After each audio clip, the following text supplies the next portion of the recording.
ប្រហែលជា20ឆ្នាំមុននៅពេលដែលប្រជាជនភាគច្រើនលើពិភពលោកកំពុងតែប្រើប្រាស់ទូរស័ព្ទ Nokia អេក្រង់សខ្មៅដែលអាចផ្ញើសារបានត្រឹមតែជាអក្សរខ្លីៗនោះប្រជាជនជប៉ុនបានឈានជើងចូលទៅដល់យុគសម័យអនាគតបាត់ទៅហើយ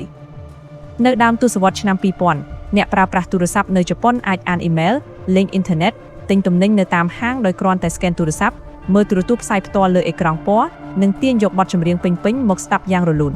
បច្ចេកវិទ្យាដ៏ទំនើបអស្ចារ្យទាំងអស់នេះមួយចំនួនបានកើតឡើងនៅក្នុងប្រទេសជប៉ុនរហូតដល់ទៅ7ឆ្នាំមុនពេលដែល Steve Jobs បង្ហាញមុខ iPhone ដំបូងបង្អស់នៅលើឆាកអន្តរជាតិទៅទៀតនៅចន្លោះឆ្នាំ2000ដល់2007ប្រទេសជប៉ុនត្រូវបានគេទទួលស្គាល់ថាជាស្ដេចត្រាញ់បច្ចេកវិទ្យាចល័តគ្មានគូប្រៀបនៅលើពិភពក្រុមហ៊ុនយក្សធំៗដូចជា Sony, Panasonic, Fujitsu, Sharp, NEC និង Toshiba បានគ្របដណ្ដប់ទីផ្សារទាំងមូលហើយអ្នកវិភាគជាច្រើនបានជឿជាក់យ៉ាងមុតមាំថាប្រជាជាតិមួយនេះនឹងបន្តដឹកនាំពិភពលោកនៅក្នុងយុគសម័យ Smartphone ប៉ុន្តែនៅពេលដែលបដិវត្តទូរស័ព្ទឆ្លាតវៃបានផ្ទុះឡើងជាសកលអភូតហេតុដ៏គួរឲ្យភ្ញាក់ផ្អើលមួយបានកើតឡើងអាណាចក្របច្ចេកវិទ្យារបស់ជប៉ុនបានដួលរលំនិងបាត់បង់ប្រៀបប្រកួតប្រជែងយ៉ាងឆាប់រហ័សស្ទើរតែមិនគួរឲ្យជឿការបាត់បង់ទីផ្សាររបស់ក្រុមហ៊ុនជប៉ុនក្រោមដៃ Apple, Samsung និងក្រុមហ៊ុនចិនដូចជា Xiaomi, Oppo និង Huawei គឺជាមេរៀនប្រវត្តិសាស្ត្រអាជីវកម្មដ៏ធំបំផុតមួយក្នុងយុគសម័យទំនើបថ្ងៃនេះយើងនឹងធ្វើការវិភាគស៊ីជម្រៅទៅលើមូលហេតុពិតប្រាកដទាំង9យ៉ាងនិងបាតុភូត Galapagos Syndrome ដែលបានរុញច្រានឧស្សាហកម្ម Smartphone ជប៉ុនឲ្យធ្លាក់ចូលទៅក្នុងជ្រោះនៃបរាជ័យអភូតហេតុ Galapagos Syndrome ការផ្ដោតតែទីផ្សារក្នុងស្រុកដើម្បីយល់ដឹងពីបដិវត្តន៍និងការដួលរលំនៃទូរស័ព្ទជប៉ុនយើងត្រូវសិក្សាអំពីពាក្យបច្ចេកសព្ទមួយដែលអ្នកសេដ្ឋកិច្ចហៅថា Galapagos Syndrome ឬ Galapagosuka ជាភាសាជប៉ុននៅក្នុងវិទ្យាសាស្ត្រជីវវិទ្យាកោះ Galapagos គឺជាកោះដ៏ដាច់ស្រយាលមួយដែលអនុញ្ញាតឲ្យសត្វធាតុនៅទីនោះវិវត្តខ្លួនប្រកបដោយលក្ខណៈចម្លែកនិងអស្ចារ្យខុសពីពិភពខាងក្រៅដោយសារតែពួកវារស់នៅដោយគ្មានការរំខានឬការប្រកួតប្រជែងពីសត្វដទៃប្រទេសជប៉ុនបានបង្កើតបរិស្ថានដូចគ្នានេះបេះបិទនៅក្នុងឧស្សាហកម្មទូរស័ព្ទដៃរបស់ខ្លួនដោយសារតែទីផ្សារក្នុងស្រុកមានប្រជាជនរហូតដល់ទៅជាង100លាននាក់ដែលសុទ្ធសឹងជាអ្នកមានជីវភាពធូរធារនិងចូលចិត្តបច្ចេកវិទ្យាថ្មីៗក្រុមហ៊ុនផលិតទូរស័ព្ទជប៉ុនបានចំណាយពេលនិងធនធានស្ទើរតែទាំងស្រុងក្នុងការធ្វើការយ៉ាងជិតស្និទ្ធជាមួយក្រុមហ៊ុនបណ្ដាញទូរស័ព្ទក្នុងស្រុកធំៗដូចជា NTT Docomo, KDDI និង SoftBank ក្រុមហ៊ុនបណ្ដាញទាំងនេះមានអំណាចយ៉ាងខ្លាំងក្នុងការកំណត់លក្ខណៈបច្ចេកទេសនិងមុខងារទូរស័ព្ទដើម្បីតម្រូវចិត្តតែអតិថិជននៅក្នុងប្រទេសជប៉ុនប៉ុណ្ណោះពួកគេបានបញ្ចូលប្រព័ន្ធទូទាត់ប្រាក់ OSI Fukatai ប្រព័ន្ធទូរទស្សន៍មួយសេកនិងប្រព័ន្ធអ៊ីនធឺណិត iMode ដែលជាបច្ចេកវិទ្យាពិសេសអាចប្រើប្រាស់បានតែនៅក្នុងប្រទេសជប៉ុនលើសពីនេះពួកគេបានប្រើប្រាស់ប្រព័ន្ធសេវា PDC ដែលធ្វើឲ្យទូរស័ព្ទជប៉ុនមិនអាចយកទៅប្រើប្រាស់នៅលើបណ្ដាញសេវានៃប្រទេសដទៃបានឡើយ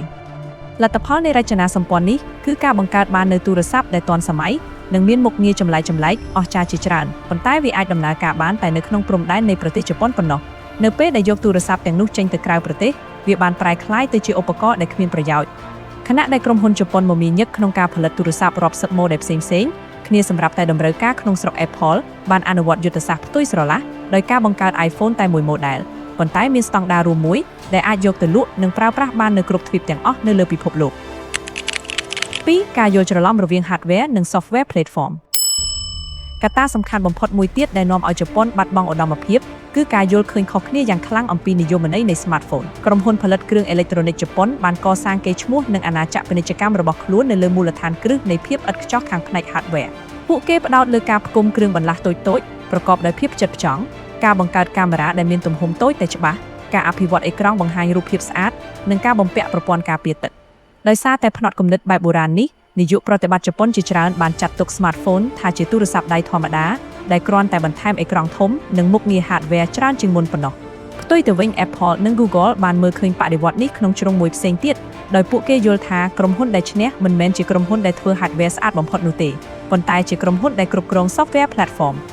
Smartphone នៅក្នុងផ្នែករបស់ក្រុមហ៊ុនអាមេរិកគឺជាកុំព្យូទ័រហោប៉ៅមួយដែលដើរដោយប្រព័ន្ធប្រតិបត្តិការដ៏រលូននិងមានប្រព័ន្ធអេកូឡូស៊ីជុំវិញវានៅពេលដែលពិភពលោកចាប់ផ្ដើមផ្លាស់ប្ដូរការតាក់ទាញនៃ Smartphone លែងស្ថិតនៅលើរូបរាងខាងក្រៅទៀតហើយប៉ុន្តែវាស្ថិតនៅលើភាពសម្បូរបែបនៃ App Store និង Play Store ទីកន្លែងដែលអ្នកអភិវឌ្ឍកម្មវិធីរាប់លានអ្នកបង្កើត App ថ្មីៗជារៀងរាល់ថ្ងៃ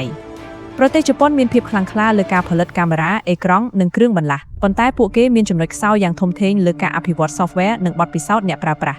ក្រុមហ៊ុនជប៉ុនមិនដែលមានប្រព័ន្ធប្រតិបត្តិការផ្ទាល់ខ្លួនឬ App Ecosystem ណាដែលអាចទាក់ទាញ Developer មកពីជុំវិញពិភពលោកបានឡើយ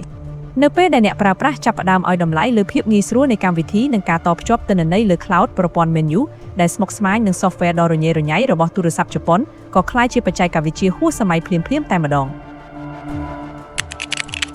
3. ទីផ្សារបែកបាក់និងការខកខានបដិវត្តន៍ Touchscreen Innovators Dilemma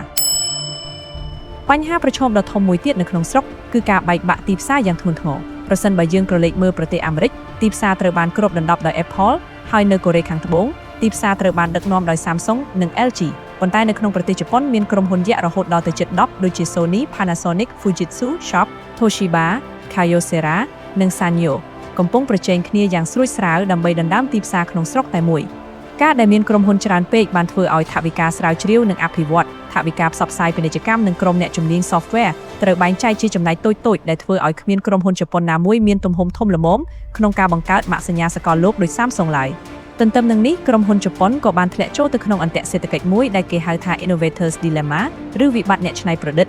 ដោយសារតែទូរស័ព្ទចុចបត់ឬ flip phone របស់ពួកគេកំពុងតែលក់ដាច់ខ្លាំងនិងបង្កើតប្រាក់ចំណេញយ៉ាងមហាសាលនៅក្នុងស្រុកថ្នាក់ដឹកនាំជាច្រើនមានភាពរអាក់រអួលនិងមិនហ៊ានបោះបង់អាជីវកម្មដ៏ជោគជ័យនេះចោលដើម្បីទៅប្រថុយប្រថាននឹងបច្ចេកវិទ្យាអេក្រង់ touch screen នោះឡើយពួកគេបារម្ភថាការបង្កើត smartphone ថ្មីអាចនឹងមកបំផ្លាញទីផ្សារទូរស័ព្ទបត់ដែលកំពុងរកប្រាក់ឲ្យពួកគេជារៀងរាល់ថ្ងៃនៅពេលដែល iPhone បង្ហាញខ្លួនដំបូងក្នុងឆ្នាំ2007ថ្នាក់ដឹកនាំក្រុមហ៊ុនជប៉ុនភាគច្រើនបានមើលស្រាលឧបករណ៍នេះដោយពួកគេជឿជាក់ថាទូរស័ព្ទដែលគ្មានប៊ូតុងចុចគ្មានប្រព័ន្ធទូរទស្សន៍និងគ្មានប្រព័ន្ធទូទាត់ប្រាក់នឹងមិនអាចទទួលបានការគាំទ្រពីអតិថិជនជប៉ុនឡើយប៉ុន្តែការវាយតម្លៃនេះគឺជាកំហុសឆ្គងដ៏ធ្ងន់ត្រឹមតែ3ឆ្នាំក្រោយមកនៅពេលដែលក្រុមហ៊ុន SoftBank បាននាំយក iPhone មកចែកចាយជាមួយនឹងកញ្ចប់តម្លៃសមរម្យអតិថិជនជប៉ុនបានបោះបង់ទូរស័ព្ទបត់ក្នុងស្រុកភ្លាមៗការឆ្លើយតបយ៉ាងយឺតយ៉ាវនេះបានបង្ខំឲ្យក្រុមហ៊ុនធំៗដូចជា NEC និង Panasonic ត្រូវប្រកាសដកខ្លួនចេញពីទីផ្សារទូរស័ព្ទជាបន្តបន្ទាប់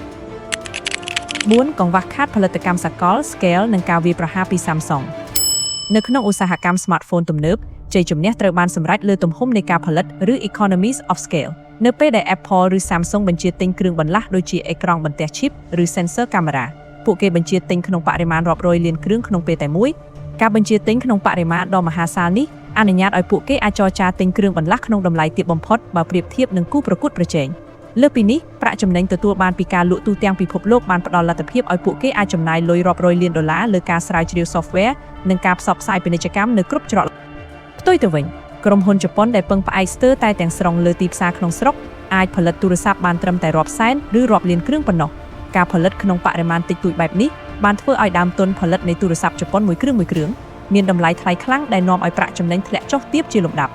់ស្ថានភាពនេះបានបង្កើតជារង្វង់បិសាចមួយសម្រាប់ជប៉ុនគឺការលក់បានតិចនាំឲ្យដើមទុនថ្លៃធ្វើឲ្យគ្មានលុយវិនិយោគលើ software និង marketing ហើយការខ្វះ marketing ក៏រឹតតែធ្វើឲ្យទូរស័ព្ទលក់មិនដាច់បន្ថែមទៀតនៅលើឆាកអន្តរជាតិក្នុងពេលជាមួយគ្នានោះក្រុមហ៊ុន Samsung មកពីប្រទេសកូរ៉េខាងត្បូងបានមើលឃើញឱកាសមាសនេះហើយបានផ្លាស់ប្ដូរយុទ្ធសាស្ត្រយ៉ាងឆាប់រហ័សបំផុត Samsung បានចាប់ដៃគូជាមួយ Google ដើម្បីប្រើប្រាស់ប្រព័ន្ធ Android ហើយបានបញ្ចេញ smartphoneស៊េរី Galaxy ដែលមានគ្រប់កម្រិតតម្លៃចាប់ពីថោកបំផុតរហូតដល់ model លំដាប់ជួរមុខដោយសារតែ Samsung មានរោងចក្រផលិតគ្រឿងបន្លាស់ផ្ទាល់ខ្លួនជិតទាំងស្រុងដូចជាអេក្រង់ AMOLED, RAM និង Flash Storage ពួកគេអាចផលិតទូរស័ព្ទបានយ៉ាងលឿននិងមានតម្លៃសមរម្យបំផុត Samsung បានចាក់លុយរាប់ពាន់លានដុល្លារលើការផ្សព្វផ្សាយពាណិជ្ជកម្មនិងបានវាយដណ្ដើមយកទីផ្សារ Android ទាំងមូលខណៈដែលក្រុមហ៊ុនជប៉ុននៅតែស្ទាក់ស្ទើរ 5. រលកយក្សចិននិងរចនាសម្ព័ន្ធក្រុមហ៊ុនជប៉ុនឲ្យយឺតយ៉ាវបន្ទាប់ពីត្រូវ Apple និង Samsung វាយបំបាក់នៅទីផ្សារលំដាប់ខ្ពស់ក្រុមហ៊ុនជប៉ុននៅតែមានសង្ឃឹមថានឹងអាចបន្តរស់រានមានជីវិតនៅក្នុងទីផ្សារកម្រិតមធ្យមប៉ុន្តែមិនយូរប៉ុន្មានរលកយក្សទី2នៃការប្រកួតប្រជែងបានមកដល់នោះគឺការហក់ចូលទីផ្សារពីសំណាក់ក្រុមហ៊ុនចិនដូចជា Huawei, Xiaomi, Oppo និង Vivo ក្រុមហ៊ុនចិនទាំងនេះបានបោះជំហានចូលទីផ្សារជាមួយនឹងរូបមន្តជោគជ័យថ្មីមួយគឺការផ្ដល់ជូនទូរស័ព្ទដែលមានលក្ខណៈបច្ចេកទេសខ្ពស់អេក្រង់ធំកាមេរ៉ាច្រើនគ្រាប់និងប្រព័ន្ធសាកថ្មលឿនប៉ុន្តែមានតម្លៃថោកជាងទូរស័ព្ទជប៉ុនរហូតដល់ទៅពាក់កណ្ដាលក្រុមហ៊ុនជប៉ុនដែលត្រូវរែកពន្ធថ្លៃពលកម្មក្នុងស្រុកខ្ពស់និងមានដើមទុនផលិតថ្លៃមិនអាចប្រកួតប្រជែងតម្លៃជាមួយក្រុមហ៊ុនចិនបានឡើយពួកគេត្រូវគៀបជាប់នៅចំកណ្ដាលនៃសង្គ្រាមនេះដោយសារតែនៅផ្នែកខាងលើពួកគេមិនអាចប្រកួតប្រជែងប្រព័ន្ធអេកូឡូស៊ីជាមួយ Apple ឯនៅផ្នែកខាងក្រោមពួកគេក៏មិនអាចប្រកួតប្រជែងតម្លៃនិងល្បឿនផលិតជាមួយក្រុមហ៊ុនចិនបានដែរការបាត់បង់ប្រៀបប្រកួតប្រជែងទាំងពីរទិសដៅនេះបានធ្វើឲ្យទីផ្សារទូរស័ព្ទជប៉ុនត្រូវរួមតូចទៅរហូតដល់ថ្នាក់លែងមានជម្រើសលើសពីនេះរចនាសម្ព័ន្ធគ្រប់គ្រងបែបបុរាណរបស់ក្រុមហ៊ុនជប៉ុនក៏ជាឧបសគ្គដ៏ធំមួយផងដែរ ឧស្សាហកម្ម smartphone គឺជាឧស្សាហកម្មដែលទាមទារការសម្រេចចិត្តលឿននិងការបត់បែនខ្ពស់ប៉ុន្តែក្រុមហ៊ុនយក្សជប៉ុនភាគច្រើនត្រូវបានរៀបចំឡើងជាអង្គភាពធំៗដែលមានដេប៉ាតឺម៉ង់ដាច់ៗពីគ្នា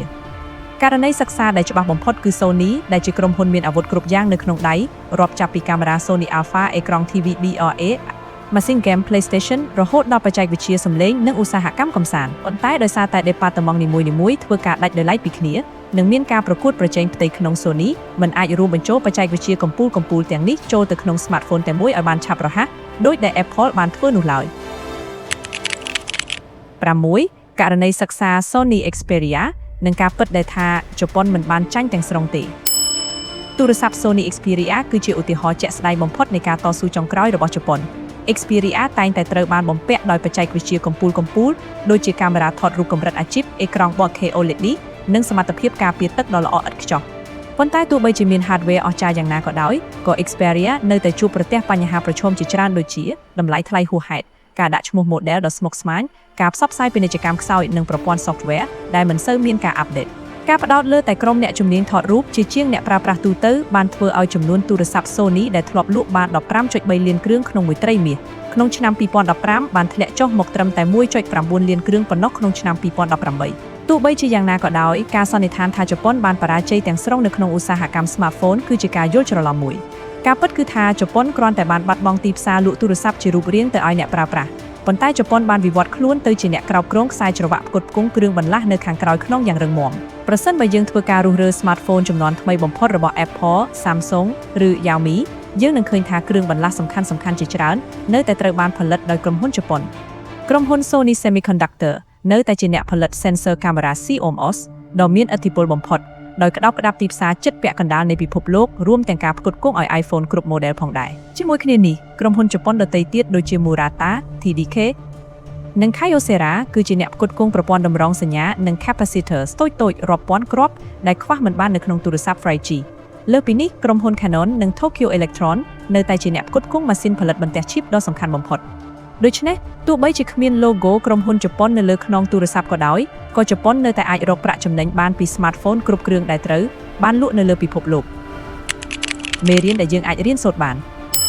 ការឡើងចុះនៃឧស្សាហកម្ម smartphone ជប៉ុនបានផ្ដល់នូវមេរៀនអាជីវកម្មដ៏មានតម្លៃបំផុតមួយសម្រាប់ពិភពលោកនៅក្នុងយុគសម័យបច្ចេកវិទ្យាទំនើបការបង្កើតផលិតផលឬ hardware ដែលមានគុណភាពល្អឥតខ្ចោះតែមួយមុខគឺមិនទាន់គ្រប់គ្រាន់ដើម្បីទទួលបានជ័យជំនះនោះឡើយអ្វីដែលក្រុមហ៊ុនត្រូវការជាចាំបាច់គឺការបង្កើតប្រព័ន្ធប្រតិបត្តិការវេទិកានិងប្រព័ន្ធអេកូឡូស៊ីដែលអាចភ្ជាប់ទំនាក់ទំនងជាមួយអ្នកប្រើប្រាស់និងអ្នកអភិវឌ្ឍកម្មវិធីនៅទូទាំងពិភពលោកជប៉ុនបានចំណាយពេលនិងខិតខំប្រឹងប្រែងយ៉ាងខ្លាំងក្នុងការផលិតទូរស័ព្ទដៃដែលល្អបំផុតសម្រាប់យុគសម័យចាស់ប៉ុន្តែ Apple,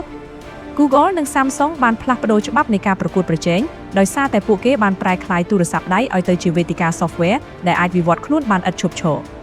ប្រទេសជប៉ុនមិនបានបរាជ័យដោយសារតែពួកគេខ្វះសមត្ថភាពខាងបច្ចេកវិទ្យានោះទេប៉ុន្តែពួកគេចាញ់ដោយសារតែពួកគេបានធ្វើល្អឥតខ្ចោះពេកនៅក្នុងយុគសម័យចាស់ហើយមានភាពយឺតយ៉ាវក្នុងការផ្លាស់ប្ដូររចនាសម្ព័ន្ធនៅពេលដែលពិភពលោកបានប្ដូរច្បាប់លេងថ្មី